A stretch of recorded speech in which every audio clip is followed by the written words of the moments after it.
Chers élèves, dans cette vidéo, je vous propose de revoir toutes les règles de base du calcul littéral pour que les lettres n'aient plus de secret pour vous.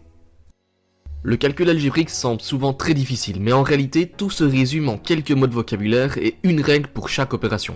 Il suffit donc de connaître ces quelques bases indispensables pour maîtriser le calcul littéral. Commençons donc par un peu de vocabulaire lié aux différentes expressions littérales.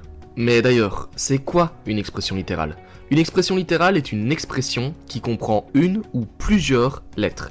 Ces expressions peuvent parfois être très courtes ou très longues, mais surtout ces expressions peuvent prendre différentes formes, telles que des sommes, des produits, voire même des fractions algébriques. Dans le calcul littéral, les lettres sont appelées variables, car leurs valeurs peuvent varier. Logique. Devant chaque variable, on retrouve leur coefficient, c'est-à-dire le nombre qui les multiplie.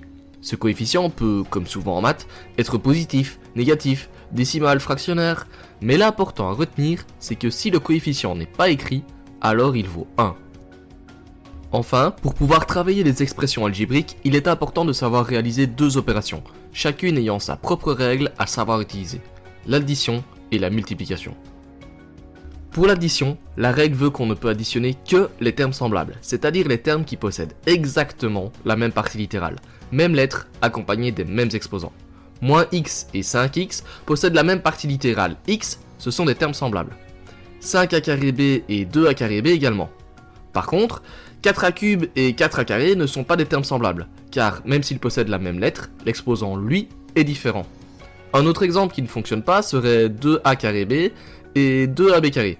Les lettres sont les mêmes, mais les exposants qui les accompagnent ne sont pas les mêmes. Dans le premier, c'est le A qui prend l'exposant, et dans le second, c'est le B. Les termes ne sont donc pas semblables. Pour additionner des termes semblables, donc, il faut additionner les coefficients et conserver la partie littérale. Voilà pourquoi il faut que la partie littérale soit identique. Pour la multiplication, la règle est plus simple, car il n'est pas obligatoire d'avoir la même partie littérale. Il suffit uniquement de multiplier les coefficients entre eux, puis de réécrire tous les facteurs littéraux, de préférence dans l'ordre alphabétique. 3a fois 2b donne donc 6ab.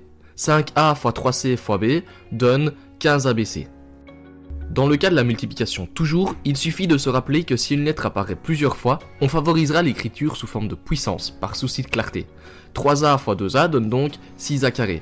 Ou encore 3b fois 3a fois 3a qui donne 27a carré b. Tu sais maintenant comment utiliser les deux opérations de base du calcul littéral ainsi que le vocabulaire qui s'y rapporte. Dans la prochaine vidéo, tu découvriras comment t'en servir lors de calculs plus longs. Mais en attendant, il ne me reste qu'à te souhaiter un bon travail.